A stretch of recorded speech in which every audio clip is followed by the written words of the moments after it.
Hi நண்பர்களே, நலம் 360 சேனலுக்கு உங்களை அன்போடு வரவேற்கிறேன். இன்றைக்கி நம்ம வீடியோவில் எதை பற்றி பேச போகிறோன்னா, நம்ம வாழ்க்கையில் நிறைய பேருக்கு தெரிஞ்சோம் ஆனால் அதை பற்றி முழுசாக தெரியாத ஒரு அற்புதமான பருப்பு வகையை பற்றி தான் இன்றைக்கி நம்ம பேச போகிறோம். அதுதான் சிவப்பு காராமணி. தமிழ்நாட்டில் மட்டும் இல்லாமல் இந்தியா முழுக்கவும், ஆப்பிரிக்கா, ஆசியா, லத்தீன் அமெரிக்கா எல்லாத்துலேயும் இதுக்கு ஒரு தனி இடம் இருக்குது. இது வெறும் சாதாரண பருப்பு மாதிரி தான், ஆனால் பல மருத்துவ குணங்கள் கொண்ட ஒரு சத்துணவுன்னு சொல்லலாம்.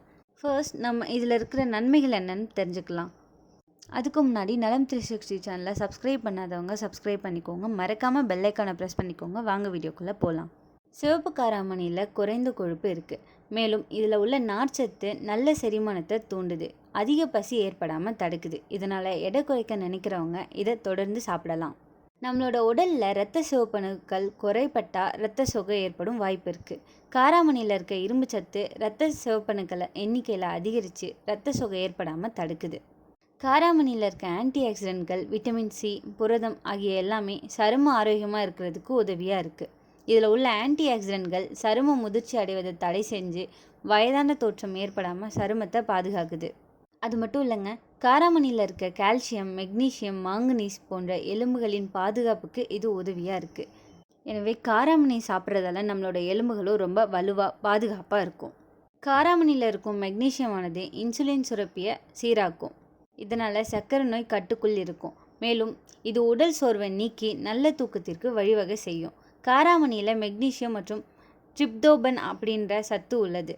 இது உடலின் சோர்வினை போக்கி நல்ல தூக்கம் ஏற்பட வழிவகை செய்யுது. தூக்கம் வராமல் தவிக்கிறாங்கல்ல, அவங்க தூங்குறதுக்கு முன்னாடி காராமணியை சாப்பிட்டுட்டு படுத்தா நல்ல தூக்கத்தை பெறலாம். சிவப்பு காராமணியில் புரதச்சத்து நிறையவே இருக்குது. சைவ உணவு உண்ணும் மக்களுக்கு புரதச்சத்துக்கு இது ஒரு நல்ல ஆதாரம்னு சொல்லலாம்.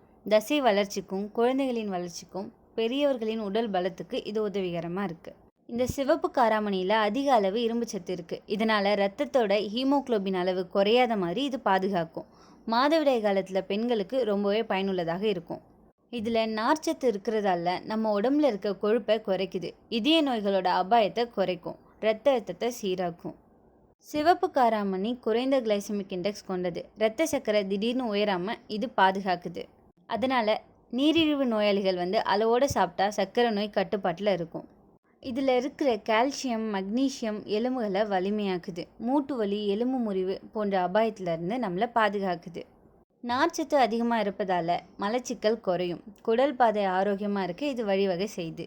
வயிற்றுப்புண், அஜீரணம் ஆகியவை குறையவும் வாய்ப்பு இருக்குது. இந்த சிவப்பு காராமணியில் அதிக நார்ச்சத்து, குறைந்த கொழுப்பு இருக்கிறதால வயிறு நிறைவாக உணர செய்யுது. அதிகமாக சாப்பிட்றத தடுத்து டயட் பிளானில் சேர்க்கறதுக்கு இது ஒரு அற்புதமான உணவாக இருக்குது. இதில் நன்மைகள் மட்டும் இல்லை, ஒரு சில பக்க விளைவுகளும் இருக்குது. அது என்னென்னு இப்போ தெரிஞ்சுக்கலாம்.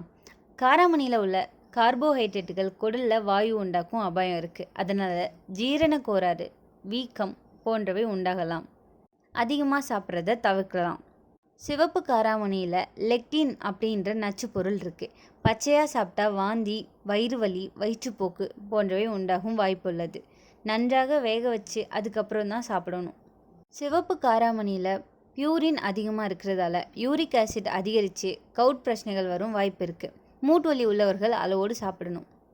சிவப்பு காராமணியில் ஆக்சிலேட் சத்து அதிகமாக இருக்கிறதால சிறுநீரக கற்கள் உருவாக வாய்ப்பு இருக்குது. கிட்னி ஸ்டோன் ஹிஸ்ட்ரி உள்ளவங்க கவனமாக இருக்கணும்.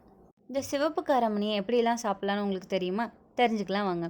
எப்போவுமே நன்றாக ஊற வச்சு வேக வச்சு தான் சாப்பிடணும். சாம்பார், குழம்பு, கறி, சுண்டல், சாலட் மாதிரி பலவிதமாக இதை நம்ம சாப்பிட்லாம். வாரத்தில் 2-3 முறை சாப்பிட்றது போதுமானது. இந்த சிவப்பு காராமணி சிறிய பருப்பு, ஆனாலும் சத்தும் ஆரோக்கியமும் ரொம்பவே நிறைவாக இருக்குது. இதில் அளவோடு சாப்பிட்டா அது மருந்து, அதிகமாக சாப்பிட்டா அது பிரச்சனை. அதனால் நண்பர்களே, நம்ம சாப்பிட்றது உடம்புக்கு எப்படி பயனுள்ளதாக இருக்கும், எப்போ தீமையாகும் அப்படின்றத தெரிஞ்சு சாப்பிடுவோம். அப்போ தான் நம்ம உடம்பும் ஆரோக்கியமாக இருக்கும், வாழ்க்கையும் சந்தோஷமாக இருக்கும். இந்த சிவப்பு காராமணியை இதுக்கு முன்னாடி நீங்கள் எப்படிலாம் பயன்படுத்திட்டு இருந்தீங்கன்னு கமெண்ட்டில் சொல்லுங்கள். இந்த வீடியோ உங்களுக்கு பிடிச்சிருந்துச்சுன்னா லைக் பண்ணுங்கள், ஷேர் பண்ணுங்கள். மறக்காமல் நம்ம சேனலை சப்ஸ்கிரைப் பண்ணுங்கள். இன்னொரு அற்புதமான வீடியோவில் உங்களை சந்திக்கிறேன். பை.